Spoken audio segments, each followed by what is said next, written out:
This podcast is recorded on the traditional and unceded territories of the Musqueam, Squamish, Tsleil-Waututh, and Coquitlam peoples. British Columbia, I've seen your mountains high, seen your pretty rainbows and your blue crystal skies, watched your winding rivers as they flow around the bend. To me you're not a stranger, you'll always be a friend. Coming to you from the West Coast, this is Politicos. Today is May 8th, 2025. I'm Scott Loneboom. And I'm Ian Bushfield. On today's show, David Eby is facing criticisms on reconciliation and the rule of law. And federally, the parties, at least two of them, have announced their interim or filling in leaders. In the meantime, we'll get into that and more. Sports show at patreon.com/politicos. Get involved in our Slack channel and keep up with the latest new Pope memes. It's the woke Marxist Pope. Scott, aren't you excited? I'm enjoying all the Chicago jokes and the America jokes about that. You know, the how horrified all the Italian cardinals and bishops are going to be when he starts serving deep dish pizza. The only thing funnier would have been if the actual human being named Pizza Balla had won. Incredible. Let's talk BC politics, though. That's what we're here for.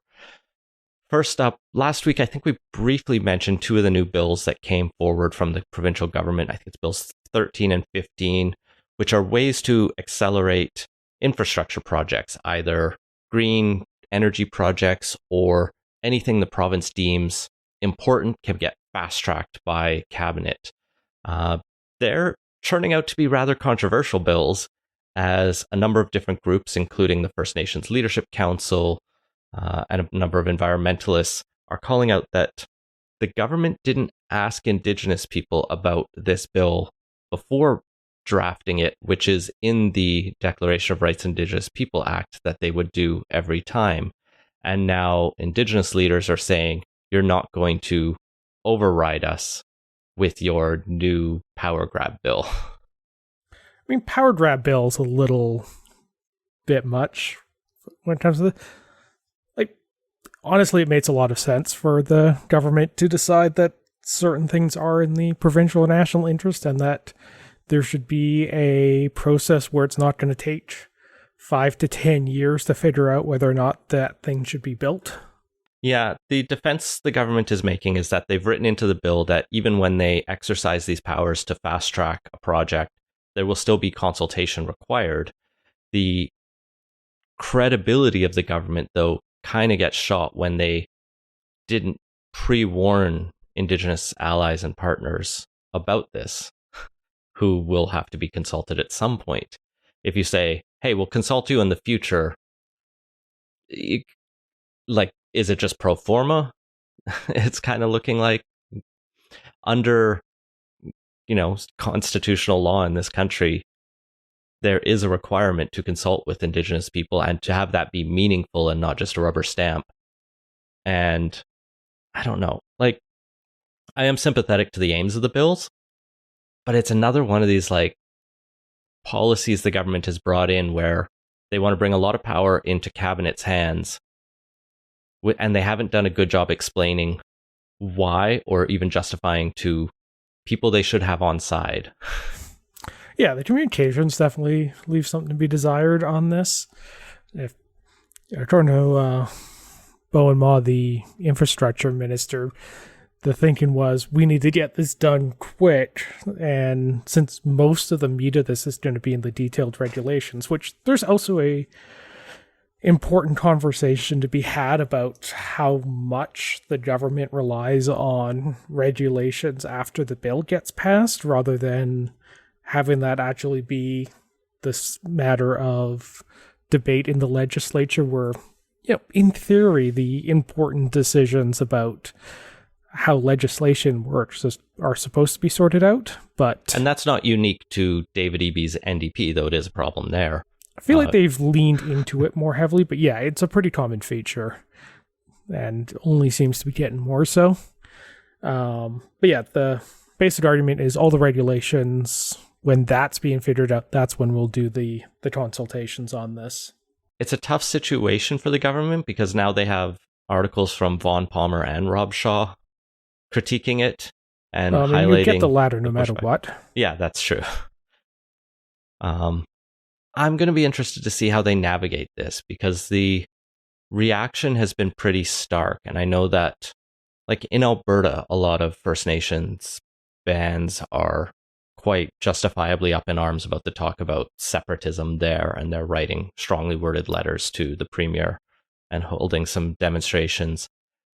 And BC's NDP in particular has tried to make reconciliation one of its core things, and this hurts it. And finding a way to navigate this and to navigate through this and rebuild those relationships and that trust, I think will be critical to getting much of this infrastructure done, because many nations want to work with the government. There's economic opportunity for them to support their own development and their people's development. So this can be a win-win, provided you don't fuck it up. Yeah, and at like a high level, for the better part of decade or two, the policy direction Canada and BC have been going is to, layer on requirements and make it harder, more process, more boxes you have to check, more consultations you have to do. And yeah, I think there's actually a pretty compelling argument that thing has maybe slipped a little too far off balance in that direction. But yeah, it's politically tricky to adjust those back, and you need to do it with a certain amount of skill and deftness, which we're not exactly seeing here. But, at the same time, like, there's a pretty compelling case to that with everything going on, there is a economic and sovereignty imperative to move very, very quickly on a lot of this stuff, and spending months to years to a decade sorting out all the consultations on just getting to the spot where you can then introduce the stuff is not also ideal. I think the focus needs to be on cleaning up and making the environmental side more straightforward without necessarily reducing environmental protections, obviously, while still finding ways to get buy-in from Indigenous groups on these projects. Because we can talk all we want about Canadian sovereignty, but Indigenous sovereignty is real as well. And that's the thing that, you can't, if you try and just plow through, you're going to end up in court, and you're going to end up losing in court. And that's going to be much worse overall for the nation in the long run. I think this is an interesting process to watch play out, because we know Mark Carney ran on a lot of similar promises to speed up development at the federal level, to have this one-stop shop one window approval process. And the federal government projects face a lot of the same challenges as provincial ones, right? You have to go through all the different levels of reviews and consultations and considerations and assessments before you can move something forward. And so how do you do that while still recognizing the constitutional requirements you are faced with? Good news for Mark Carney is they're not returning for a few more weeks, so we can come back to that later in the episode. But yeah, I haven't seen the Conservatives take on this bill specifically yet. I haven't been paying as close attention to I've seen politics, a few things launched from the Conservatives over this that basically amount to, this is just Bill 7 repackaged. You open yourself to that threat every time you say, we're going to put a bunch of decision-making powers in the Premier's hands, as opposed to the legislatures. And some of them are justified and some aren't. In this case, I think it is pretty justified. Not all projects are created equal, and sometimes you actually just need to do big important things and get stuff built without spending years and years debating it. And if anything, there's been too much process put in the way and not enough political ability to just advance key important projects in a quick and expeditious way that's when it's needed. I think But one of the big challenges we've seen, especially from First Nations, and they'll talk about this openly, is participating in consultations is difficult, especially if you're a small nation that doesn't have a lot of resources. And so I think the other side of the coin the government needs to do is put its money where its mouth is and support nations in helping get to yes effectively, not like bribing them and buying them off, but like build up capacity of First Nations to consult with the government and to provide feedback from their members and from their constituents on how we get these projects done. And that can help move everything faster. Like, if I agree there should be a will and there should be a way, dropping a bill without doing the things you've said you'd do, like talk to Indigenous leaders first, was a mistake. Because you passed the law saying you would do something and then you didn't do it. So we'll see. We'll see where this goes from here. Yeah, but that also kind of like highlights how there's kind of an unenforceable element to it. Because, no legislature can tie the hands of a future legislature. And putting in like any bill can subsequently just be like, yeah, we're just going to pass this regardless. So there's definitely an enforcement question on that, whether it is even enforceable. Because don't think they actually put in specific wording in this bypassing that, but in theory there would be nothing that would stop a future government from just in the text of a bill exempting it. Yeah. So, at very least, the spirit of TRIPA was not honored in this situation. But, yeah, ongoing discussions, and it's clear the government wants to pass this, but how they navigate this going forward will be what I'll be watching. The other thing they're navigating is the fallout from the Lapu Lapu tragedy. The first thing the province has officially done, they had a national day of mourning last week, but we now have our first of what will probably be multiple inquiries into this, as former Chief Justice Hinkson has been appointed to a study to review festival safety measures and how to prevent this from happening to all the upcoming festivals that are going to be taking over our streets this summer and next. Yeah, I think you're right that this is going to be probably the first of many, because this is rather narrow and focused and on a pretty short timeline. So the report is due by June 30th, which makes a lot of sense, because after that you're getting into, in Vancouver, the various car-free days, Italian days, Catalana, all the street festivals. Not as familiar with the other parts of the province and what they do, but presumably there would be other ones elsewhere. So yeah, there's a ticking clock on getting the recommendations in place. So festival organizers, police forces, cities can all take the necessary steps afterwards, but there are still a lot of big unanswered questions around this that this absolutely does not answer, such as how someone who was being treated in an inpatient facility, from the sounds of it, ended up in a position where they would then kill 11 people. Yeah, this terms of reference has also explicitly exempted out any matter respecting the Lapu Lapu Day community event of April 26, 2025. So we're just leaving that to the criminal process for now, and then that'll get followed up on. I think the priority of trying to make sure events this summer are safe is important. Notably, there will be many festivals held before June 30th. There's a few in my neighborhood even before then, although they're not street festivals that I know of.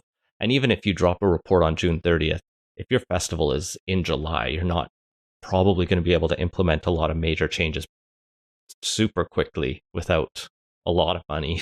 Yeah, it's going to coming depend a from bit. somewhere, but yeah, everything will be contingent.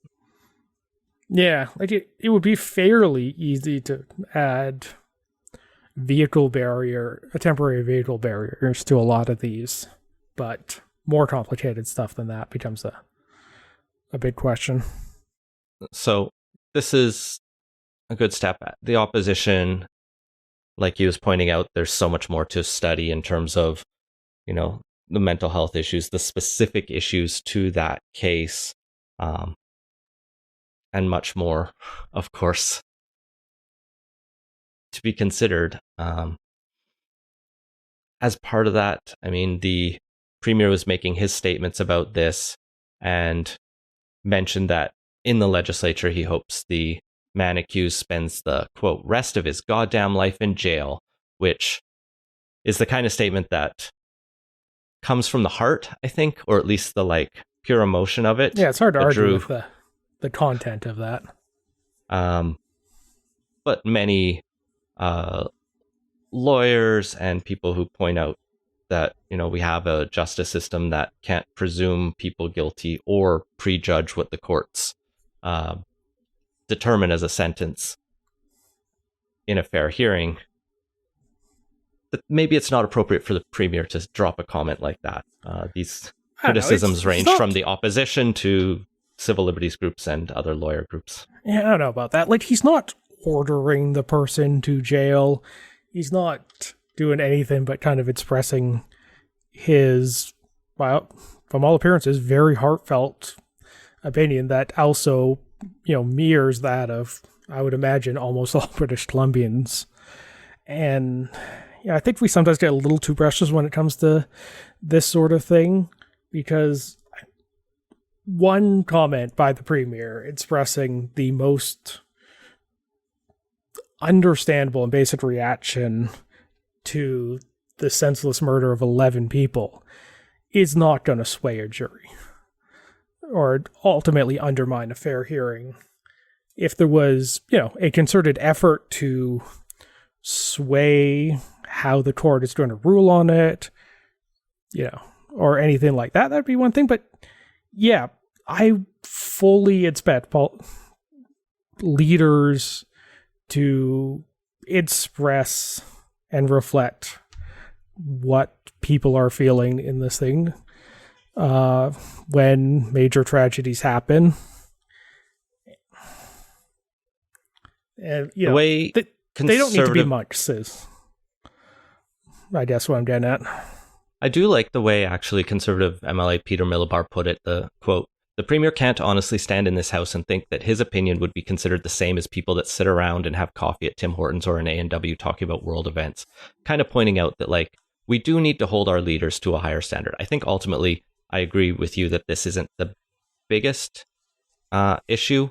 I think the conservatives' argument is more, why is he weighing in on this trial and not many other, emotional trials that have come up with very strong, they're even more general horrific than that. ones, right? They talk about how the government and ministers will often just avoid any comments with this matters before the courts. And yeah, sometimes it should be before the courts, but sometimes that's just a way not to talk about difficult or important subjects. And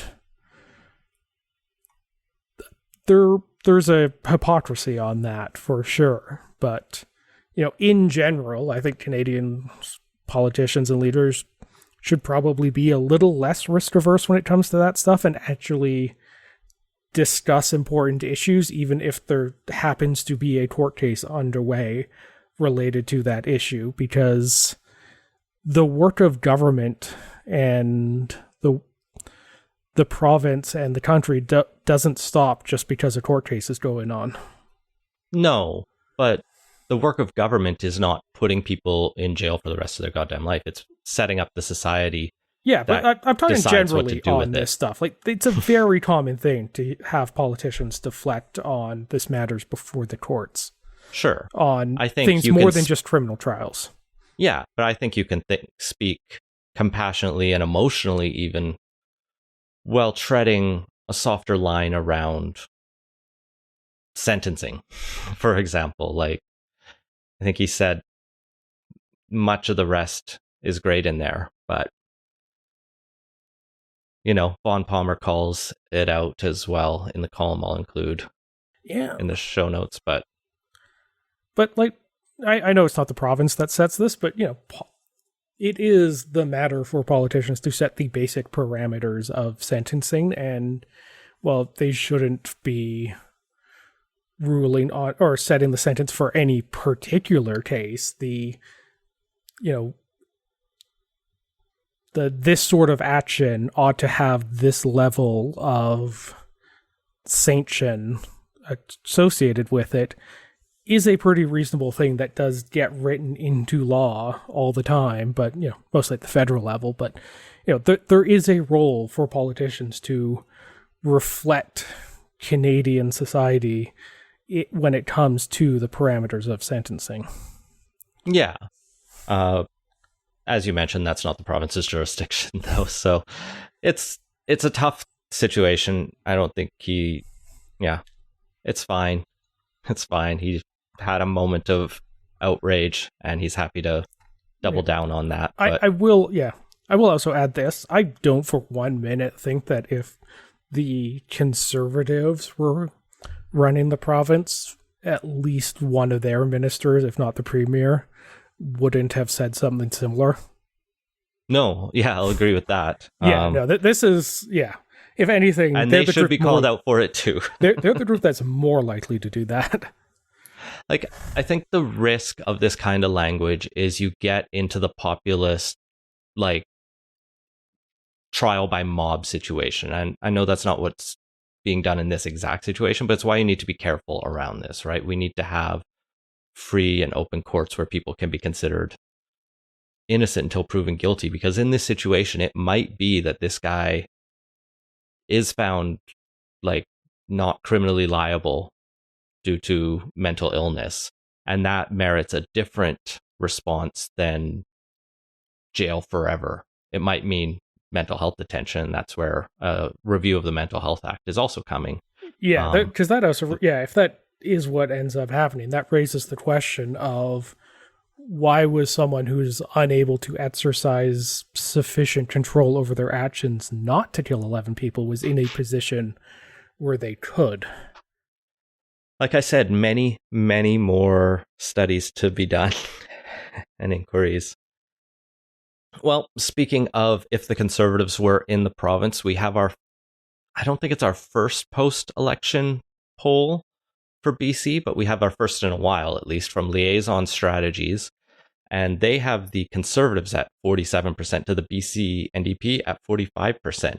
Although, when you dig into it, the Conservatives are running up interior and rural BC, and the NDP have healthy leads in Metro Van and especially on the island. So they predict a NDP minority if this if this election happened today based on these numbers. Yeah, so for like the regional breakdowns, among all voters, the NDP is leading by 2 in the Vancouver area, 9 on Vancouver Island, but the Conservatives have a 21-point lead in the rest of BC, so almost a little bit of a mirror of what you've seen federally, with the Conservatives running up the numbers in Alberta and losing out narrowly on a lot of races in, say, the GTA and Metro Vancouver. So you could quite easily see the same sort of thing here.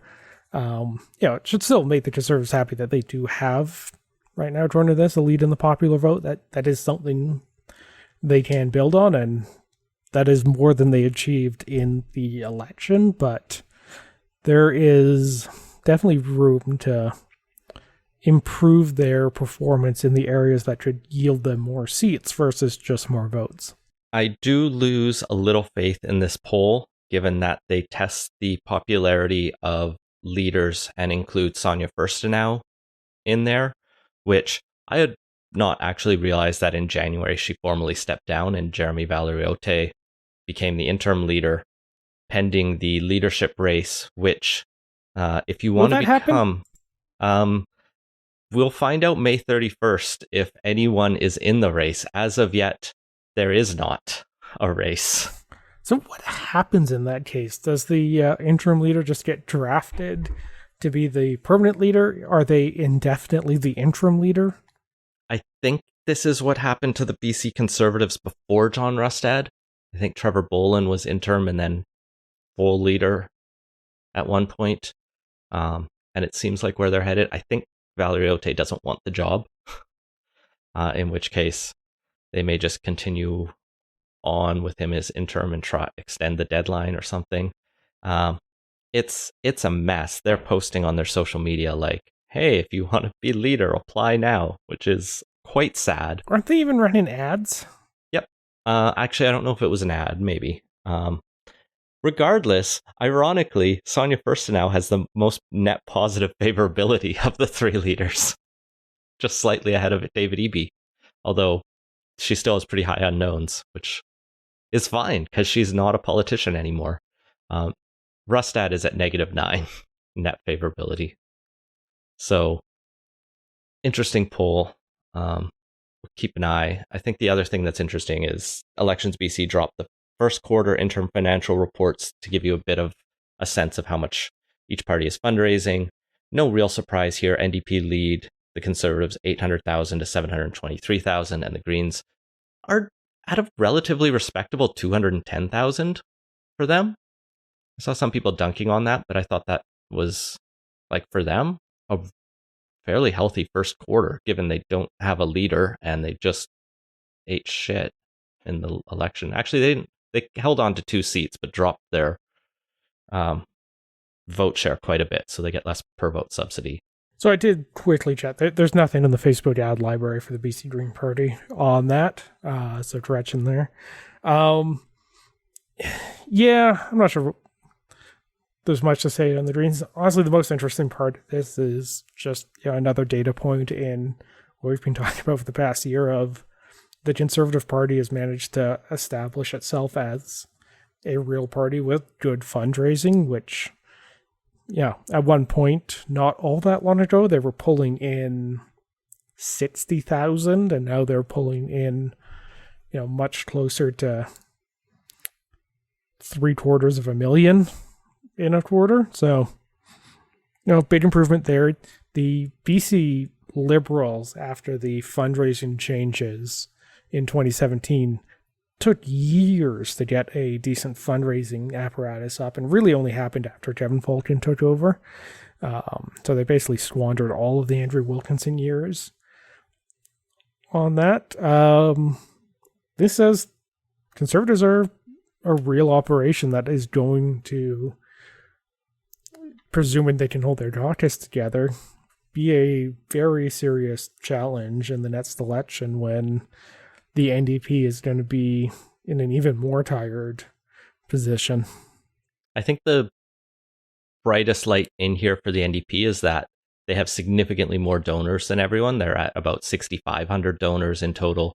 The Conservatives are about 4,000, and the Greens have about, 1,800. So the Conservatives are relying on fewer, larger donors, which isn't surprising, but it does mean they may max out many of their donors sooner versus the NDP can either hit up those same donors again and again and again until they get up to 1,500 or reach out to more people. So a more engaged base in the NDP, at least for now, but we'll see how that progresses over the year. And speaking of engaging, BC Hydro has also announced a second round of energy call for power.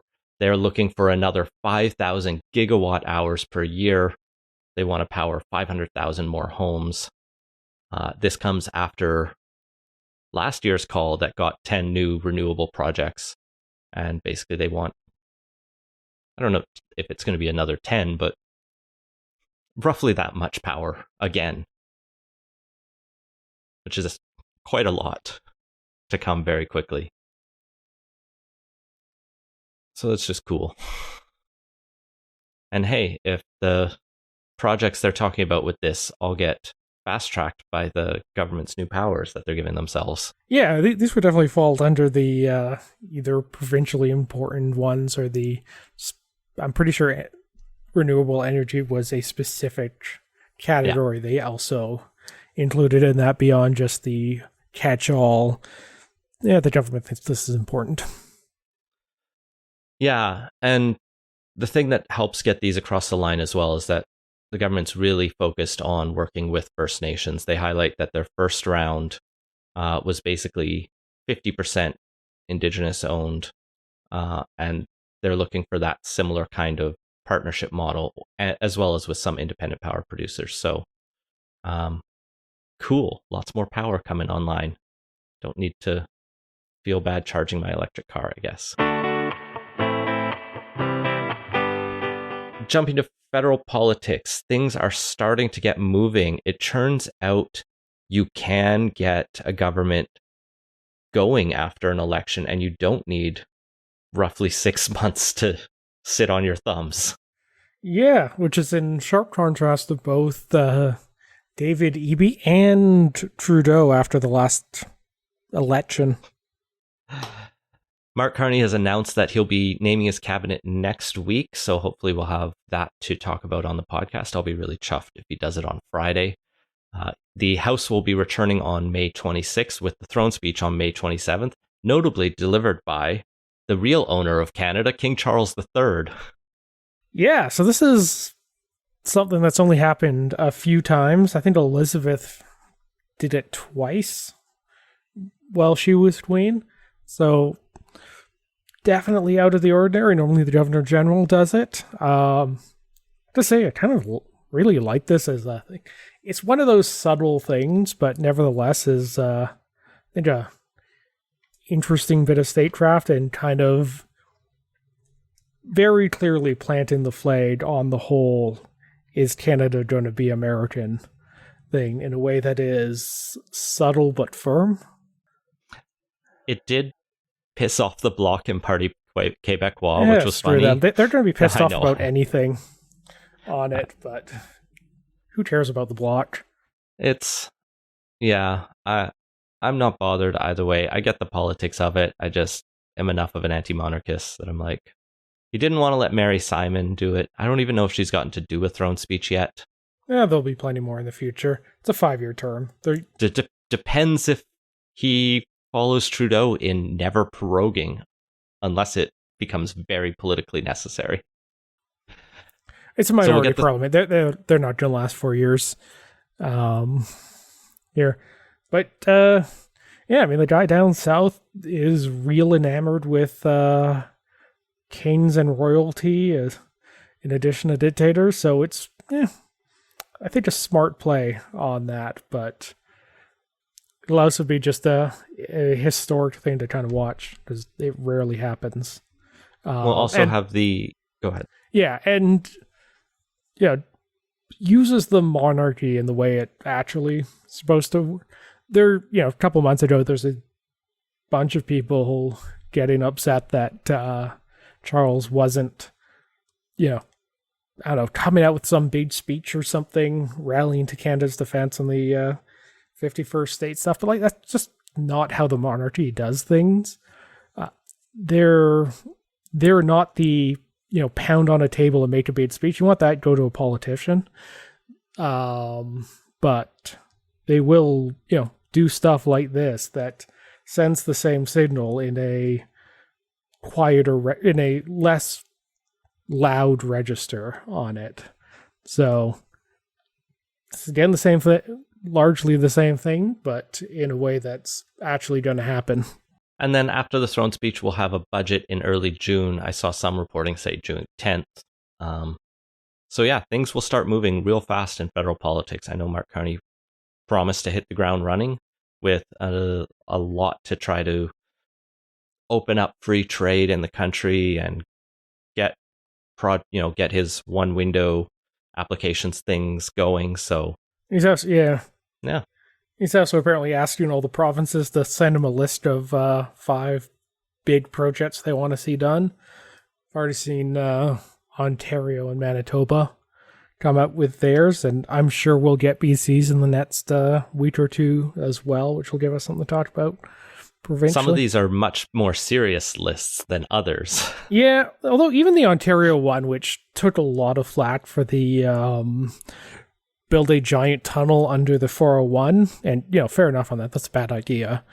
But that's all I'm referencing. Yeah, the other 4 points on there ranged from very good ideas to, oh, that's quite interesting. We should at least seriously look at that. That one being a deepwater James Bay port to both connect to the Arctic Ocean as well as provide export for the Ring of Fire. It's just a slap in the face to Churchill, but that's interprovincial bickering. Well, I also did. I did idea. pull up the map of where the Ring of Fire is. It is closer to James Bay than Churchill, and it does make sense for that. Also, if you're going to, potentially be using that for more than just mineral exports, and Royal Canadian Navy could use another port a little further north than where they've got it. Having a shorter line from the main part of Canada to that port would be good too. The other thing Carney has talked about is not signing any confidence and supply agreements like Trudeau did in the last term. It seems like with his party being 3 seats short of a majority, he's just going to Stephen Harper his way through the short term at least, which honestly, it's going to work fine. The Conservatives were already out saying, in a very different tone than we've seen for a while, that they're ready to back the Liberals on common ground. This includes response to the tariffs, anything on bail reform and crime that they agree on, and housing initiatives. So that'll be interesting to see if the Conservatives are siding with the Liberals and giving supermajority votes on some of these issues. Yeah, well, the supermajority is not really a thing in Canada. No, it's just symbolically, is all I'm saying. Yeah, but it'll be... Although, it'll veto-proof it from the king, Scott. It's fairly common for, unanimous consent stuff to end up going through Parliament if it's not particularly controversial or anything. Mm-hmm. So, all of Parliament or a large chunk of Parliament agrees on something. It's not exactly an unusual situation, even though the last little bit's been a little fractious.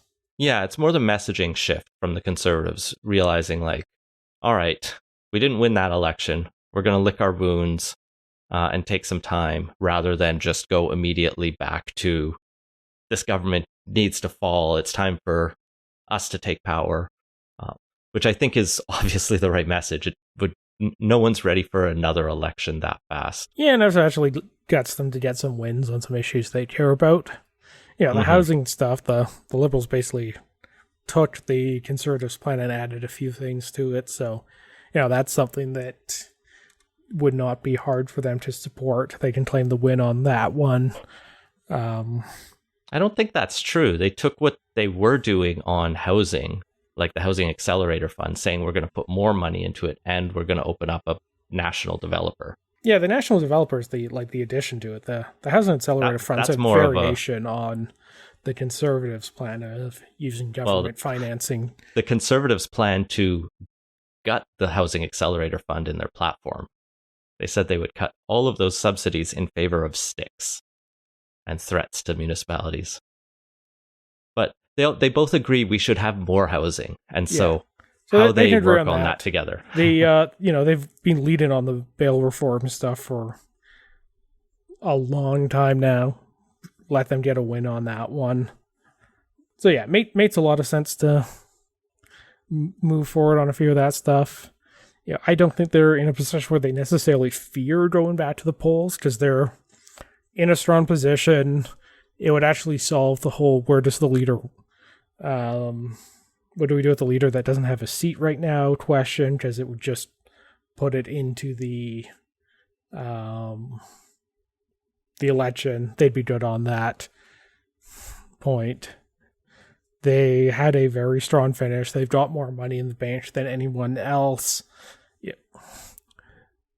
Honestly, if they kind of reran that campaign and sanded off like the roughest 10% of what they've got, they could potentially pull out a victory on that. So, yeah, I don't think they need to fear an election the way the NDP do at the moment. So that to me says they're actually trying to get a few policy wins on stuff they care about more than fighting or doing a purely tactical thing. Sure, yeah. They're not afraid of an election, but they also don't want to be seen cheering for one. Because it just would be uncouth, is all I'm saying.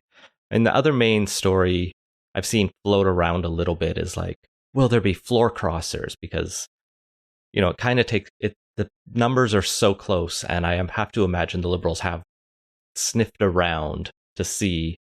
We're kind of back in that like Paul Martin's early Stephen Harper era where, one or two votes moving changes things real fast. And there were more floor crossers in those days. It felt more regular, and you can look back and see that there's Wikipedia articles on this listing all the floor crossers. There were more, not always lots, but some significant ones like Belinda Stronach crossing the floor that made a difference on a few votes. But like, people are like, who from the NDP would cross? And I'm like, it's just the diehard partisans that are left. No one's leaving the NDP. The Conservatives are just about as diehard partisans. There might be an Atlantic Canada old PC guy floating around who's probably the most poachable, but even there, the Bloc, if you're still with the Bloc, you're gonna stay there. It's just a more polarized time all around. Yeah, and that leaves Elizabeth May, who has always been talked about as like a liberal crosser. And my honest take is like, she should just either take the speakership and leave the Greens or become a liberal. And that would just free the Greens from her. Because if she just simply steps down as leader, but still is an MP for the Greens, they're still in that same bad situation. And that party needs her to move along. Alternatively, if she crosses the floor, what's the point of the Green Party at that point? I mean, there's already a question of like, what is the point of the Green Party? I'm saying they can't start to answer that question while she's still around. I mean, they at least have more of a point when they have someone in Parliament who regularly gets the elected. Elizabeth May party. Yeah, but take Elizabeth May out of the picture, and why even have a Green Party? I don't think Elizabeth May's done great job of building up anything. And possibly quite the opposite. What was that? Possibly quite the opposite internally. Yeah. Well, she generally gets good reviews as like an MP. The party itself has basically gotten no wins, doesn't exert meaningful political influence either on the outcome of legislation or just the discourse broadly, even as the other parties have kind of pulled back on some climate stuff. It's not like the Green Party's being particularly out there and effective fighting on that issue. I suppose the question is, if the Green Party disappeared tomorrow, would anyone start it up again? And I have a hard time seeing the case for that. Indeed. Well, speaking of people who need to shuffle chairs around, Pierre Poilievre has announced where he will be running in a by-election as Damien Carrick, a conservative who's been around for a while, but I'd never heard of. Yeah. Right? Well, he's been, what? I think since 2019? Yeah, it can't be that long, because one of the things that was reported on right after this was announced is that he's stepping down like a month or two before he's pension eligible, which is a fairly big sacrifice on his part. Yes. He was elected in 2019, so 2 terms, just elected for the 3rd time for Battle River Crowfoot, rural central Alberta. He won this year with 82% of the vote. It was the safest conservative riding in Alberta, which was the 3rd safest conservative riding in the country. So softest of landings for Pierre Poilievre, who has visited the riding now, but would not even need to campaign there to win this. The People's Party or some separatist party could split the vote and take 30%, and Poilievre would still win easily. Yeah, there's literally no drama on this one. Other than... There isn't even drama about when the by-election's going to be called, as Mark Carney said that he's going to call it as quickly as possible on that, which, good for him. Pierre's made unanimous. And more to the point, it avoids the dumb, grimy tactical politicking that I think we all grew very tired of in the latter part of the Trudeau years. And he comes out looking above the fray for this, which is ironically a good political move. But yeah, it's something I saw so many partisans be like, no, he should make Poilievre stew. He should, he sucks so much. Why would you let him be back in Parliament? Because he has 6 months to call it. And, well, that's the thing. He could wait 6 months to call it, but that would be a dick move. But it feels like Carney has touched grass more recently than most people who have been MPs for years and years. I don't feel like Pierre Poilievre might call it as fast as Carney has said he was, and we'll still see. But I think by coming from outside of politics, his quick answer was just, why would I drag my feet on this, right? I don't need to play games with this. Let's just, as soon as Keurig has resigned, which can't actually happen yet because the official results have to be published in the Gazette, which won't happen until after all of the judicial recounts are through, and there's going to be at least one in Terrebonne. Then we have to wait 30 days after that. Last couple elections, it took about a month. That also, once the seat is vacant, there's 11 days before it can be called. So, all in all, it's basically going to be a 2-and-a-bit month process, probably, depending on how quickly they can get it into the Gazette. Yeah, so realistically, Poilievre won't be here in Ottawa until the fall. Depending on how long they extend the summer sitting into the summer for. Yeah. If they're doing a budget in June, they may actually want to, sit through the summer. There's also, big stuff happening that might be worth having Parliament around for. True. So they also haven't had a Parliament for the last several months. So, some backlog to sort out. There's at least one court case that has had to have multiple extensions because the Trudeau government couldn't pass anything on a reasonable time frame. So there's stuff like that to sort out. Indeed. So, good for Carney for taking the human way of saying just I don't need to do politics. If he wants to run in that by-election, I'm not going to stop him. And not deny the people of Battle River Crowfoot their MP. I do find it funny, though, that, I feel like one of the narratives out of Carleton was that Pierre Poilievre was never really seen in constituency doing the work you hear so many other MPs doing. And one of the values I know from Southern Alberta that gets talked about for their MP is I get to see so-and-so all the time, or they're always in they're always connected. And I feel like there's very little chance Poilievre stays deeply connected to the people of Battle River Crowfoot. Yeah. If he couldn't even do the people of Carleton within driving distance of Ottawa. Which, from what I hear, is a bit of a case of the leader getting wrapped up in the leader bubble. Because he apparently used to be much more of a constituency MP and prided himself on being able to do well in a riding that was not necessarily inherently predisposed to the Conservatives. The other thing that will make his life hell in Battle River is the Longest Ballot Committee has already said they are targeting that riding and they want to find 200 candidates to run. I am so tired of these people. I bet Elections Canada is too. Yeah, well, I mean, one day we'll solve this. Among the things that the government should probably be moving fairly quickly on is enacting the Elections Canada recommendation of stopping one person from being the official agent for multiple candidates in the same riding to, avoid this dumb stunt that serves no purpose at all and just makes it harder to run an election and to vote.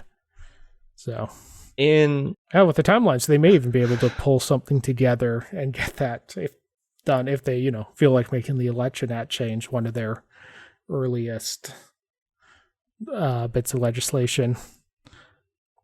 Because we saw in the tough, but I see what you mean. Because we saw in Carleton the annoyances with it. There were a lot of reports about people with accessibility issues having trouble voting on that ballot. Plus, it was such a pain in the ass. The riding returning officer had to get a special dispensation to start counting before the polls closed, simply so they could count those ridiculous ballots in a reasonable time frame. Anyway, the longest ballot people are hurting democracy. They should knock it off.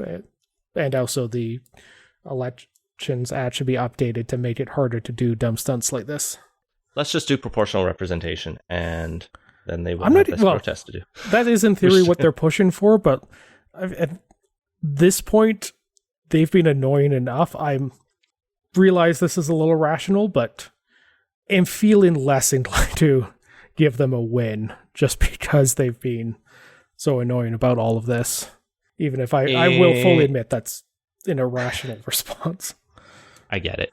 In the interim, the Conservatives have picked their leader of the official opposition in the House of Commons. The old is new again, as Andrew Scheer is once again the leader of Her Majesty's loyal opposition. His Majesty? His Majesty. I'm out of date. I guess this gives Andrew Scheer the right to move into Stornoway. I hope they're all not dicks. Like, just let Poilievre stay there if he's there. Yeah. Maybe he can bunk with Scheer. That'd be a funny sitcom or something. But anyway, it's an interesting choice. Not totally surprising. It was kind of telegraphed. Yeah. I mean, I don't remember any exchange in Parliament when Andrew Scheer was leader that was in any way noteworthy or memorable. Only thing I remember from his time as leader was the milk. The images of him chugging milk as he talked about the supply management and the dairy industry. Yeah. Straight from the carton, not from a glass, like a psychopath. Yeah, well, I'm going to try and avoid touching that white whale at the moment, but just, yeah, I don't know. But then again, it's not like they have a super deep bench they've developed. Although, I don't know, maybe Melissa Landsman could have been a good interim opposition leader.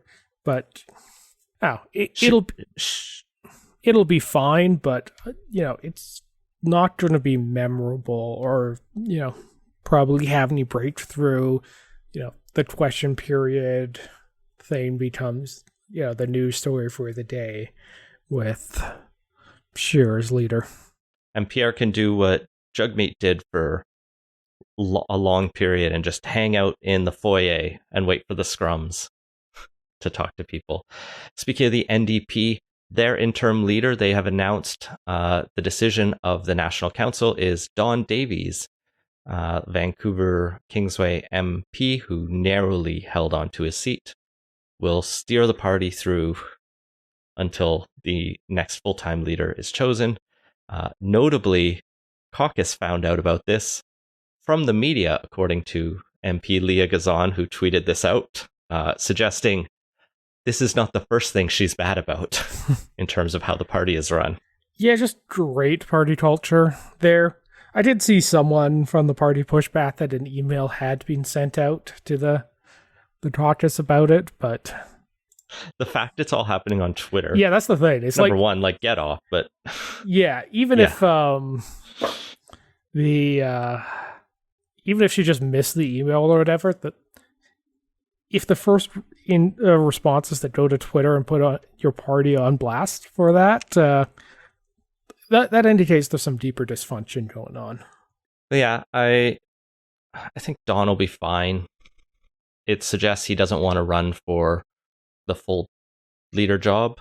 It's not a guarantee, but rarely do interim leaders become full leaders unless nobody else wants the job, or they just decide that he's doing great. Like Gilles Duceppe, I think, got that put on him for the bloc, and Michael Ignatieff, I think, technically went from interim to full leader when he just got coronated. But yeah, for the most part, interim leaders hang around and then do not run in the race. Or if they do, they resign as interim leader, and there's another interim leader.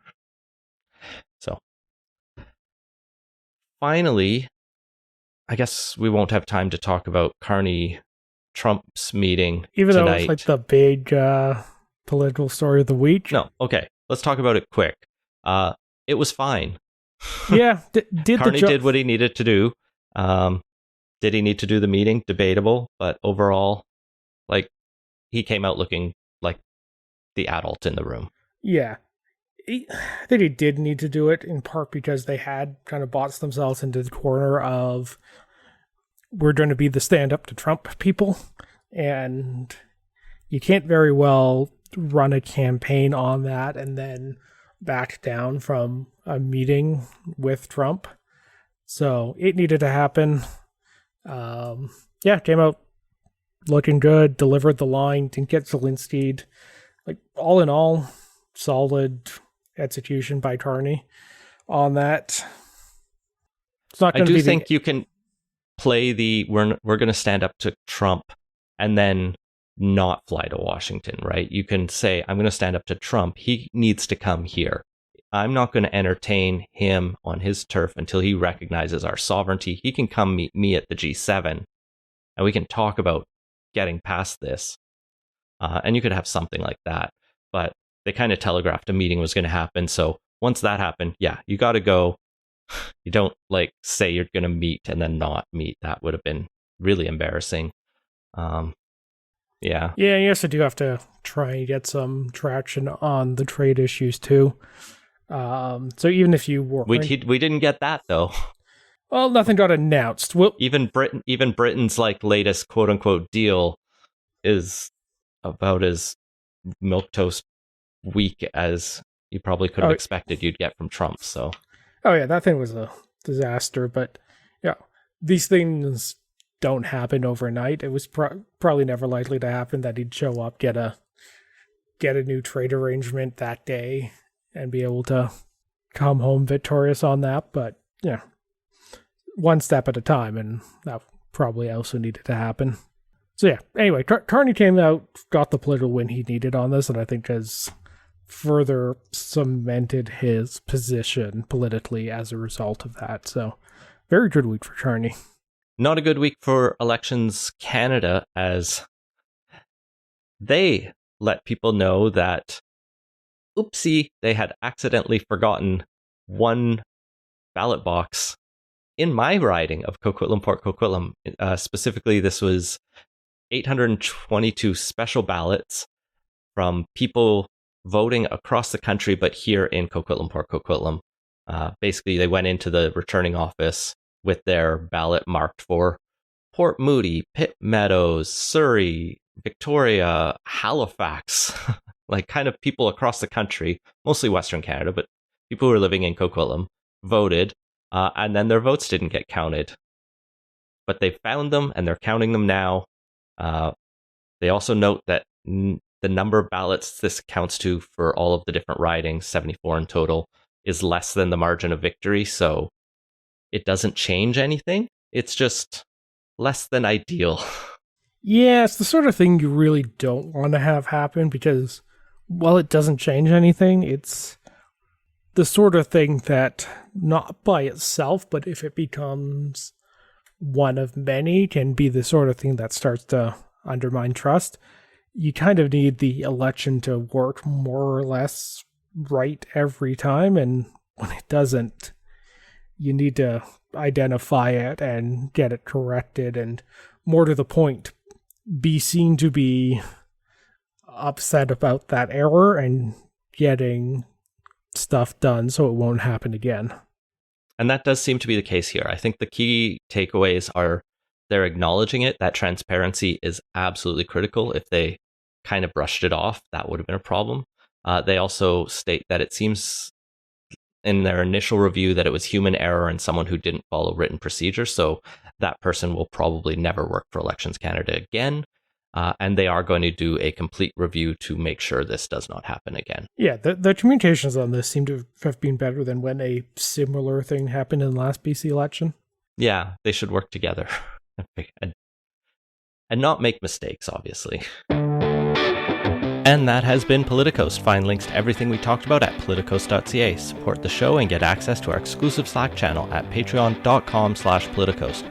Our intro music is Beautiful British Columbia by Serge Plotnikov. Politicoast is a production of Leg and Boot Media.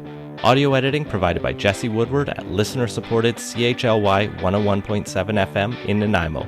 Learn more at chly.ca.